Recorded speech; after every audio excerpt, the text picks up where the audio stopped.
Now, they say that good things come in small packages, and today they're celebrating the 50th anniversary of the small but perfectly formed Mini. Yes, the British public began a love affair with the Mini from the moment the first cars rolled off the production lines in Longbridge and Cowley, and that continues to this day. It certainly does. Sarah Falkland is at the Motor Heritage Centre at Gaydon for the celebration. Sarah.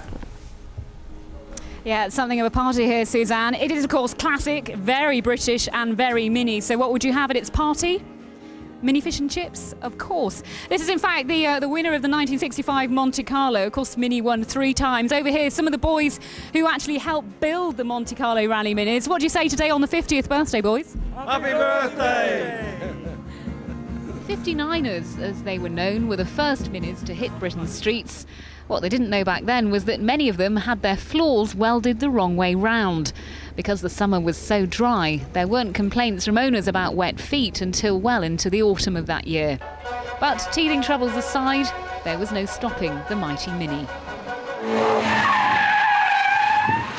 Today at Gaydon was an enthusiast who knows exactly what this wizardry on wheels is capable of. It's just like driving a little go-kart. It's so responsive. It reacts so quickly to whatever you want it to do. You make it change engine, you make it turn in.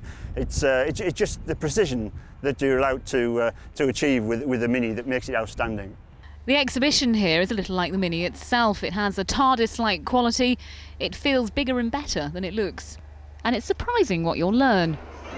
Austin Drawing Office project number 15, as the Mini originally started out, was actually in response to the fuel shortage that was caused by the Suez crisis in 1956. Minis were manufactured as far away as Sydney, South Africa and Venezuela. And of course, the Mini was the darling of celebs. Spike Milligan was one of the first to have one, Stings had one, Mary Quant had zebra seats in hers, and Madonna famously said, "I'm driving my Mini Cooper, I'm feeling super duper." Not so Russ's tyre bill though. He gets an average 3 miles out of each one. Lovely man he was too. Thankfully, he's managed to have sponsorship from Pirelli, I think he said, for the last 25 years, so it's saved on his tyre bill.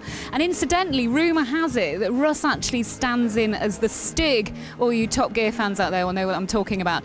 So much so, for the last half century then, what about the future for our beloved Mini? With me now is, of course, a man from one of the BMW ownerships, and of course you own the Mini brand now. What do you think the future is, John? The future's looking fantastic. I mean, we've got the current model, which is doing successfully well.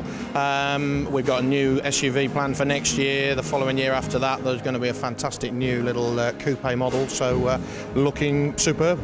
I mean, it was designed as the car for the man in the street. Do you think it still is, or do you think it's being priced out of that? I mean, what does it start at now, the Mini? Mini starts today just over £12,000 for a new one, but no, it is priced for anybody out there. It's a classless car, and we find today in the business that we have every ranging customer coming looking for a Mini.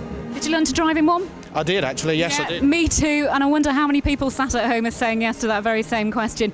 Just to tell you that the exhibition here at Gaydon at the Motor Museum is opening this Sunday at 10 o'clock. It's running through until December. I mentioned those Mini fish and chips, but apparently they've got some Mini lemon meringue pies as well, so catch you later.